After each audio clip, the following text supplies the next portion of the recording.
नहुसत और बरकत वाले तो कसरत से पाए जाते हैं। दोनों चीज़ें एग्जिस्ट करती हैं, लेकिन इसकी समटाइम ताबीरात गलत हैं। जिस तरह आपने बात की है उस पर आ जाते हैं हम। पहले तो हम ये देख लेते हैं कि बरकत क्या है और नहुसत क्या है।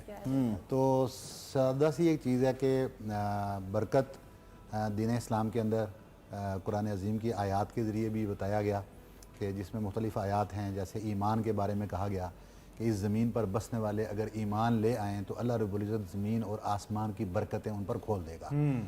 तो इसी तरह की बहुत सारी आयतें जो इस बात पर दलालत करती हैं कि बरकत एग्जिस्ट करती है और मौजूद है। आप अलैहिस्सलाम के फ़रामीन हैं जिनमें आपने लोगों के माल, उनकी उम्र और उनकी इज़्ज़त में बरकत की दुआएं दी।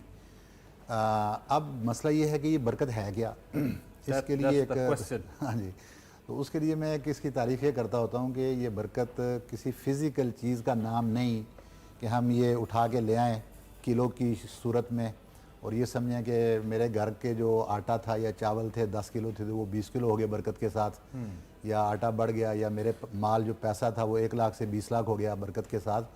तो ये कुछ लोग ताबीर ये करते हैं कि माल की ज़्यादती, तो एक तो माल भी बढ़ना ये भी बरकत है, लेकिन इसका एक परफेक्ट तरीका बरकत का ये है और ये यही एग्जिस्ट भी करता है कि बरकत अल्लाह रब्बुल इज़्ज़त की ताईद और नुसरत है। अल्लाह की ताईद और नुसरत है कि रब ताला आपके थोड़े से माल के साथ जब आपने रिज़्क़ हलाल के ज़रिए कमाया हो उस थोड़े के अंदर अल्लाह ताला आपको मैनेज कर देता है। मैनेज कैसे करता है कि आपको आफ़ियत और सेहत देगा। थोड़ा पैसा है तो आपके लिए ऐसी बीमारियां नहीं आएंगी कि जिनके ऊपर कसरत से पैसा खर्च हो। अब उसके मुकाबले में अगर अपोजिट हम चले जाएं तो हराम खोरी करने की सूरत में अल्लाह रब्बुल इज़्ज़त ऐसी चीज़ें क्रिएट उस बंदे के लिए हो जाती हैं। किसी की टांग टूट जाएगी, लाखों उस पे लग जाएगा, किसी को कैंसर की बीमारी शुरू हो जाएगी, लाखों उस पे लग जाएगा। तो गोया कि वो लाखों कमाने की चक्कर में रहता है और से और कमाता है, अंडर टेबल डील्स के जरिए पैसा लाता है, लेकिन उसमें फिर बरकत नहीं बल्कि वो क्या होता है, नहुसत आ जाती है। तो हम ये कह सकते हैं कि बरकत का मतलब है जिंदगी में आसानी, और दूसरा कि ये रब ताला की नुसरत और ताईद है, आपके दिल का इत्मीनान है।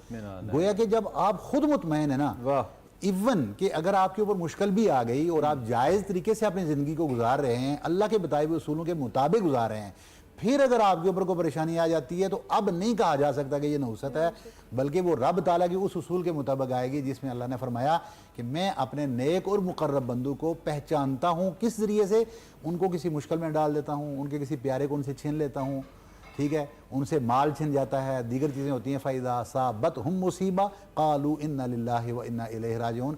ऐसे लोग जो मेरे होते हैं जब उनसे कुछ छिन जाए या उनके ऊपर कोई परेशानी आ जाए तो वो ये नहीं कहते कि नहुसत है, मुसीबत है, मेरे ऊपर ये क्यों आ गई, बल्कि उस वक्त वो एक ही जुमला इस्तेमाल करते हैं, ये मेरे रब की तरफ से था, ये लौट के उसी की तरफ चला गया। जब ये जुमला इस्तेमाल है तो इसका मतलब क्या हुआ है कि अब मुश्किल आई लेकिन अल्लाह बंदा अल्लाह के साथ राजी है, उसकी रजा में राजी है। उसके ऊपर मुश्किल हुई, हज़रत अबू बकर सिद्दीक़ रज़ी अल्लाह ताला अन्हु आप अपने घर का सारा माल उठा के ले आए।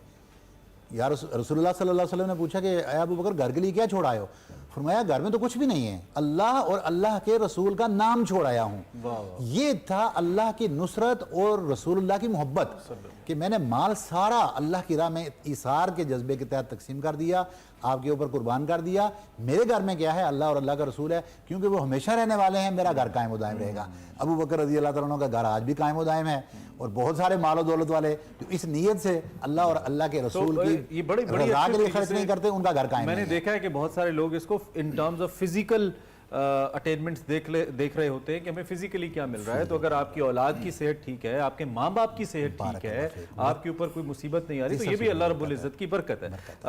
नहुसत क्या है फिर? जी, अब मैंने इस क्योंकि बरकत को तो अच्छे से आपने डिफाइन कर दिया, अब नहुसत ये पूछा क्यों? एक तो ये है कि जी मेरे जिंदगी में कुछ हो गया, वैसे ही नहुसत चल रही है। एक हो गया कि खुदा न खास्ता कुछ हुआ तो कोई साहब मेरे घर आए तो मैंने कहा जी ये तो इनकी नहुसत है। तो इसको जरा एक्सप्लेन। अच्छा सर, ऐसा है ना कि नहुसत बेसिकली जो भी हमने कहा कि अल्लाह के बताए हुए तरीके, ईमान, तकवा और उसके मुताबिक जब आप चलें और जो उसके नतीजे में हासिल हो वो अल्लाह रब्बुल इज़्ज़त की तरफ से वो बरकत है और उसमें दिल का इत्मीनान है इंसान का। उसके मुकाबले में अब क्या होगा कि जो इसके अपोजिट चलेगा, यानी जहाँ पर हराम खोरी होगी, रिज़्क़ हलाल नहीं होगा, वहाँ पर क्या है? वो नहुसत है। एक हदीस मुबारक में इस पर कोट कर देता हूँ। आप अलैहिस्सलाम ने फरमाया कि एक शख्स था कि जो सफ़र करता हुआ, लंबा सफ़र करता हुआ मक्का मुकर्रमा पहुँच गया और सफ़र की वजह से उसके ऊपर आसार नुमायाँ थे, कपड़े खराब, गर्दालूद, बाल बिखरे हुए। वो जब पहुंचा है वहाँ जाके उसकी हालत और कैफियत ये हो गई कि रब का घर देखा, अपने हाथ बुलंद कर लिए और या रब्बी या रब्बी या रब्बी अपने रब से दुआएं मांगने लग गया। अब रब ताला की तरफ से क्या जवाब आता है, मलबसुहु हराम व माकुलुहु हराम व मशरबुहु हराम, इसका पहनना भी हराम का है, इसका खाना भी हराम का है, इसका पीना भी हराम का है, व गुज़िया बिल हराम, ये तो हराम के ज़रिए इसकी सारी परवरिश होती रही, ये यहाँ तक पहुँचा। तो उस पर फरमाया कि फ़अन्ना युस्तजाब, क्या ऐसे शख्स की दुआ को मैं कबूल कर लूँगा? तो ये बेसिकली नहुसत है।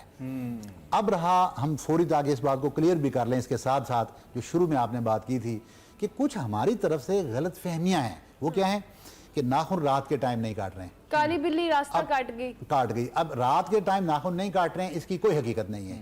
था क्या कि पुराने दौर में जब लाइट नहीं होती थी, रातों को रोशनी का बंदोबस्त नहीं था, अंधेरे में किसी ने नाखून काटा हो तो कट गया, उसकी उंगली कट गई तो उसने कहा यार नाखून रात को नहीं काटने चाहिए। वरना इसका वैसे कोई रिलीजियस के साथ इसका कोई ताल्लुक नहीं है, सिवाय इसके कि नाखून काटें तो उसको महफूज कर दें कटे हुए को, क्योंकि इसको कहते हैं ये जन्नत का लिबास में से हिस्सा इंसान के साथ बाकी है। और बहाने का भी तो हुक्म है कि पानी में बहा दें। जी, या उसको कहीं महफूज जगह पे मिट्टी में इस तरह से रखते हैं उसको। अच्छा, दूसरी बात क्या थी कि इसी तरह की मुख्तसर सी चीजें, काली बिल्ली आगे से गुजर गई, बिल्ली को पता ही नहीं है, बिल्ली को पता ही नहीं है मैं क्यों गुजर रही हूं। अब उल्लू को पता ही नहीं, उल्लू बोल गया, कट गई है कि मैं मनहूस। अच्छा, शीशा टूटने पे भी अक्सर तोहम परस्ती ये सारी है। ये सारी चीजें बुनियादी तौर पर हमारे इस मुआशरे के अंदर एग्जिस्ट करती हैं, बरसी पाक हिंद में, हमारे मुसलमानों में। वजह कि हमारी बैकग्राउंड्स कहाँ से हैं, हमारी जड़ें जो है ना वो हिंदू या सिखिज्म से हैं।